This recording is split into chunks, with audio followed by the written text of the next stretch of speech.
Break के बाद आगे बढ़ते हुए आंख कान खोल के में बड़ी खबर अरुणाचल प्रदेश की सियासत से जुड़ी हुई है, जहां पर जेडीयू के 6 विधायकों को बीजेपी में जाने से बिहार की राजनीति में भी उथल पुथल मचने के आसार हैं, क्योंकि मुख्यमंत्री नीतीश कुमार की बॉडी लैंग्वेज से तो ऐसा ही लग रहा है।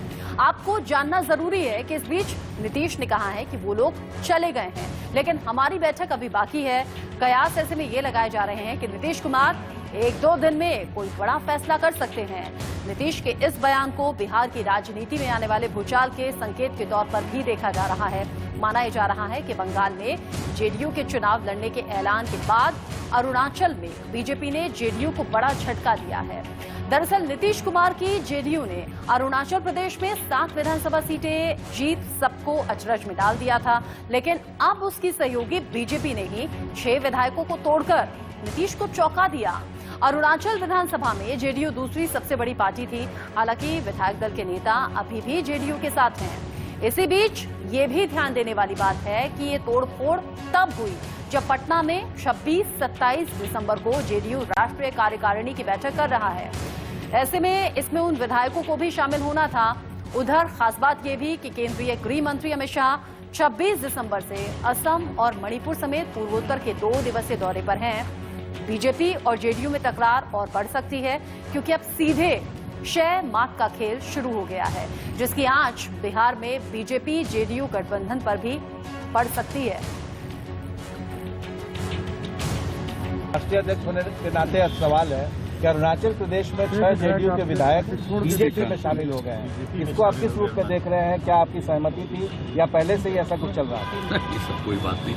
अभी हम लोगों का मीटिंग है, कॉन्फ्रेंस है, लेकिन और इसी खबर पर ज्यादा अपडेट के साथ मेरे सीनियर कुलीग ब्रिजेश पांडे मेरे साथ जुड़ गए हैं।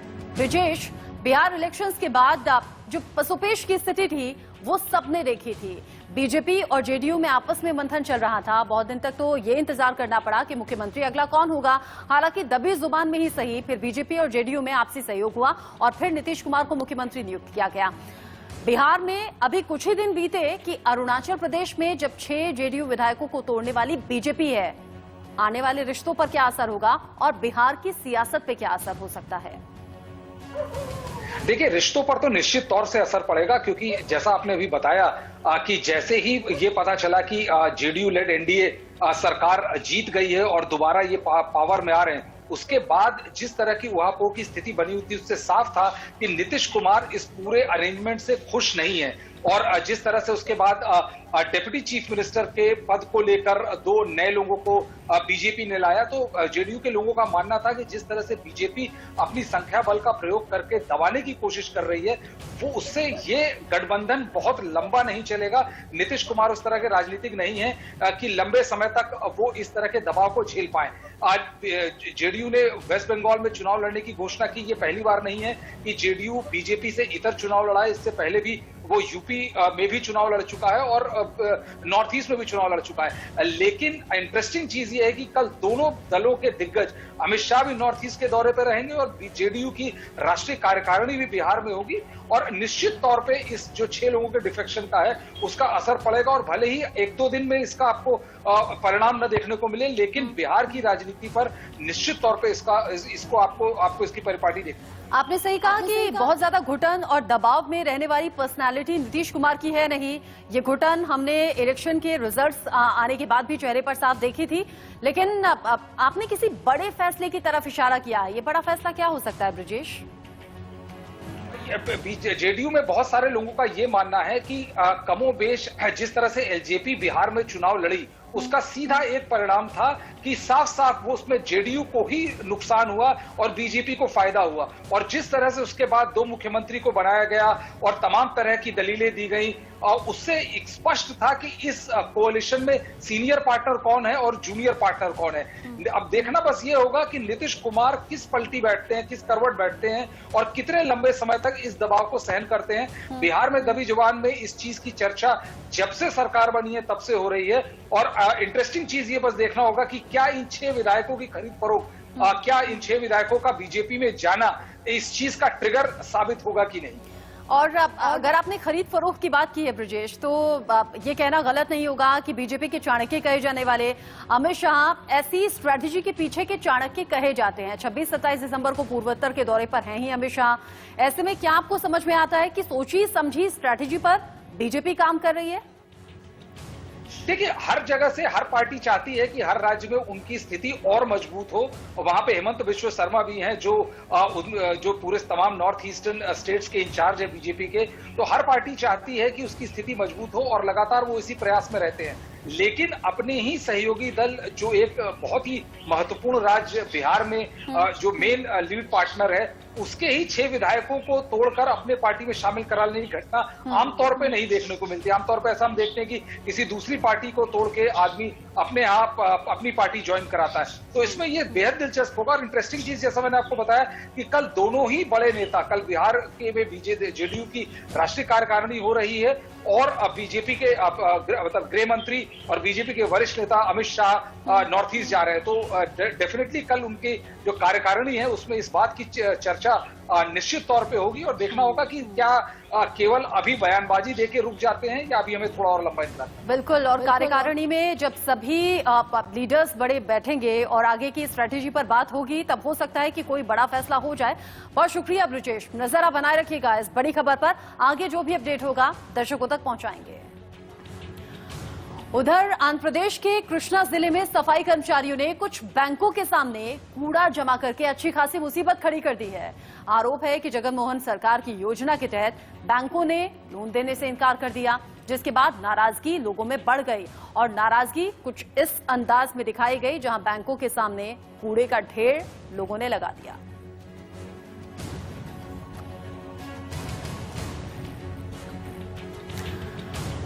उधर 21 साल की आर्या राजेंद्रन देश की सबसे युवा मेयर बन गई हैं। वो केरल की राजधानी तिरुवनंतपुरम की मेयर का पद संभालेंगी।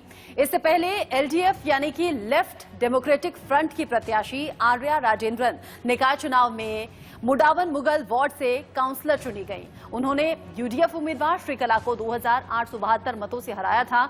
लेकिन संयोग की बात यह है कि तिरुवनंतपुरम में लेफ्ट का दबदबा रहने के बावजूद लेफ्ट के मेयर पर प्रत्याशी चुनाव हार गए। हालांकि पार्टी के पास उतनी सीटें हैं कि तिरुवनंतपुरम में उनका मेयर बना रहे, लिहाजा मौका आर्या को मिला। शहर की जिम्मेदारी के साथ साथ आर्या को पढ़ाई पर भी ध्यान देना होगा, क्योंकि वो तिरुवनंतपुरम के ऑल सेंट्स कॉलेज में पढ़ती हैं और बीएससी सेकेंड ईयर की स्टूडेंट भी हैं। सियासत की बात करें तो आर्या बाल संगम की केरल अध्यक्ष हैं, जो कि सीपीएम की एक विंग है। उधर चुनाव से पहले उन्होंने कहा था कि अगर जीतती हैं तो पहले से जारी विकास कार्यों के बजाय वो प्राथमिक स्कूलों को और बेहतर करने पर काम करेंगी।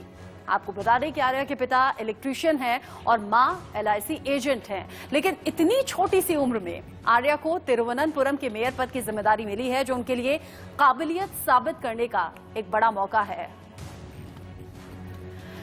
और अभिनेता कमल हसन की पार्टी का एक नेता बीजेपी में शामिल हो गया। की राजधानी चेन्नई में केंद्रीय मंत्री प्रकाश जावड़ेकर की मौजूदगी में कमल हासन की पार्टी मक्कल निधि मय्यम के नेता ए अरुणाचलम बीजेपी में शामिल हो गए। उन्हें जावड़ेकर ने पार्टी की सदस्यता दिलाई। जम्मू कश्मीर के त्राल में सुरक्षा बलों ने सैयदाबाद इलाके में आतंकियों के एक मददगार को गिरफ्तार किया। पिछले 3 दिनों से सुरक्षा बलों ने आतंकियों के 11 मददगारों को गिरफ्तार किया है। पंजाब के फरीदकोट में मशहूर चित्रकार गुलवंत सिंह ने किसान आंदोलन को अपना समर्थन दिया। उन्होंने अपनी पेंटिंग में किसान आंदोलन को विस्तार से दर्शाया है।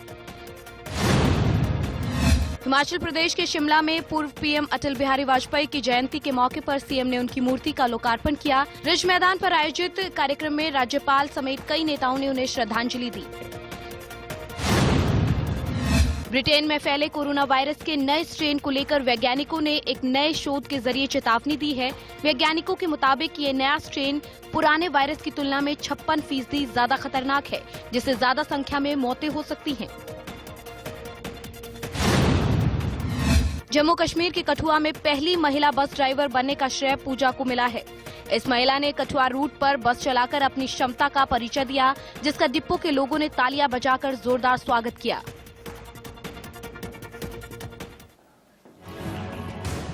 बात किसान आंदोलन की, जिसको लेकर सियासत लगातार तेज है और इसका जवाब देने के लिए मोदी सरकार ने मोर्चे पर सभी दिग्गज मंत्रियों को उतारा है। पूर्व पीएम अटल बिहारी वाजपेयी जी की जयंती के मौके पर पीएम के संबोधन के साथ साथ अलग अलग जगहों पर बड़े मंत्रियों ने किसान चौपाल को संबोधित किया। बहनों भाइयों, ये कल्पना कभी की जा सकती है हमारा प्रधानमंत्री कोई भी ऐसा कदम उठाएगा जो कि किसानों के हितों के विरुद्ध होगा, किसानों के हितों पर चोट पहुंचाने वाला होगा। 2014 से जब से वह भारत के प्रधानमंत्री बने, उन्होंने जो जो कदम उठाए हैं हिंदुस्तान के गरीबों के लिए, किसानों के लिए, बहनों भाइयों, मैं दावे के साथ कह सकता हूं कि आजाद भारत में किसी ने किसानों के और गरीबों के कल्याण के लिए इतने प्रभावी कदम नहीं उठाए। 10 साल तक कांग्रेस की सरकार रही, यूपीए की सरकार रही। 10 साल में उन्होंने 60,000 करोड़ का ऋण माफ किया था। कितना किया था भाई, जोर से बोलो जरा, कितना किया था? नरेंद्र मोदी जी ने 2.5 साल के अंदर ही 10 करोड़ किसानों को 95,000 करोड़ रुपया सीधा इसके बैंक अकाउंट में डाला।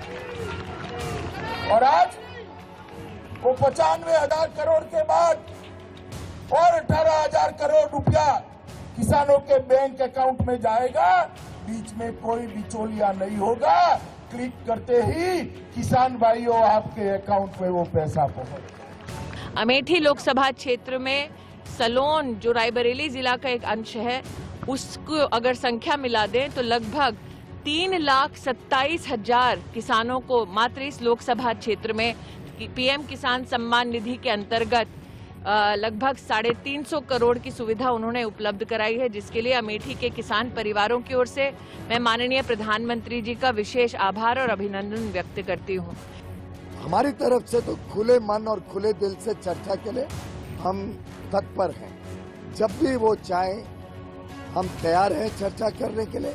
अगर फिर भी कोई उनकी बात में तर्क हो या कोई मुद्दे में उनको चिंता हो, उसका समाधान करने की जिम्मेदारी सरकार की है। और आज माननीय प्रधानमंत्री जी ने खुले मन से पूरे देश के समक्ष इस बात को रखा। उधर उत्तर प्रदेश के मोहनलालगंज में मुख्यमंत्री योगी आदित्यनाथ ने किसानों को संबोधित किया। कृषि कानूनों को लेकर किसानों के सामने सही तस्वीर रखने के लिए बीजेपी ने पीएम के संबोधन के साथ अलग अलग राज्यों में किसान सम्मेलन किया। लखनऊ में सीएम योगी ने भी किसान सम्मेलन में हिस्सा लिया। सीएम ने कहा, मोदी सरकार ने किसानों की बेहतरी के लिए योजनाएं बनाई हैं और यूपी में भी किसानों के विकास के लिए कदम उठाए गए हैं। इसके साथ ही योगी ने कांग्रेस पर किसानों को भ्रमित करने का आरोप लगाया। प्रधानमंत्री के रूप में मोदी जी के हाथों में देश आया तो मोदी जी ने स्वामीनाथन कमेटी की रिपोर्ट के अनुसार लागत का 1.5 गुना दाम न्यूनतम समर्थन मूल्य के रूप में किसान के खाते में देना प्रारंभ किया।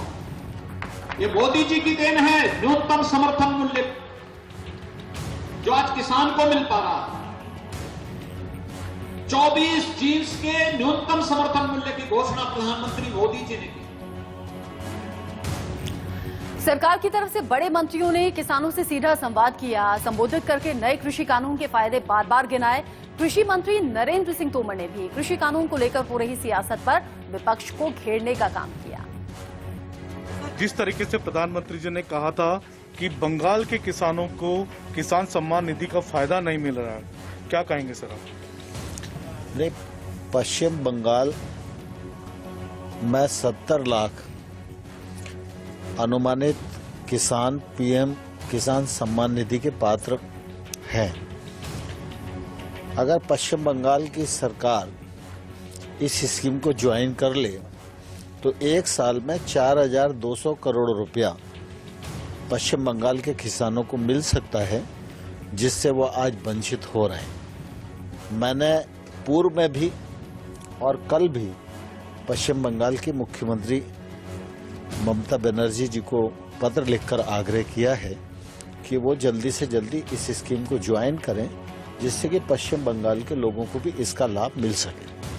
सर, कई सारे नेता, राजनीतिक दलों के नेता किसानों के बीच में जा रहे हैं। प्रधानमंत्री जी ने कहा फोटो खिंचवाने जा रहे हैं नेता। देखिए, स्वाभाविक रूप से जो किसान आंदोलन का स्वरूप आज मीडिया के माध्यम से देखने में आ रहा है, उसमें साफ तौर पर यह लग रहा है कि कुछ लोग जिनकी राजनीतिक जमीन खिसक गई है, उनको ये आंदोलन एक मंच के रूप में दिखाई दे रहा है और इस मंच का इस्तेमाल करके, इस नाम का इस्तेमाल करके वो अपने राजनीतिक स्वार्थों की पूर्ति करना चाहते हैं, जिसमें वो सफल नहीं हो। आखिरी सवाल सर, कितना बड़ा फैसला है सर ये किसान सम्मान निधि का? किसानों को इससे कितनी राहत मिलती है? ये दुनिया की किसानी के क्षेत्र में सबसे बड़ी स्कीम है। पूर्व प्रधानमंत्री और भारत रत्न अटल बिहारी वाजपेयी जी की जयंती पर पीएम मोदी ने उन्हें संसद में श्रद्धांजलि दी। प्रधानमंत्री मोदी के साथ साथ दूसरे सांसदों ने भी पूर्व प्रधानमंत्री को श्रद्धांजलि दी। स्वतंत्रता सेनानी पंडित मदन मोहन मालवीय को भी उनकी जयंती पर श्रद्धांजलि देकर याद किया गया। इसके अलावा पीएम मोदी ने अटल बिहारी वाजपेयी के जरिए संसद में दिए गए भाषणों पर छपी किताब का विमोचन भी इसी दौरान किया।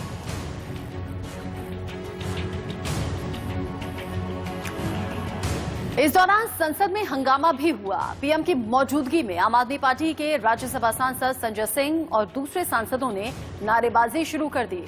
कृषि कानूनों के खिलाफ हाथों में पोस्टर लिए आम आदमी पार्टी के सांसदों ने नारेबाजी की और पीएम से कानूनों को वापस लेने की मांग की। हालांकि पीएम ने इसका विरोध किया और विरोध की तरफ इस तरफ ध्यान नहीं दिया। वो संसद के हॉल में लोगों से मिलते रहे और एक तरीके से अनदेखा इस विरोध को कर दिया।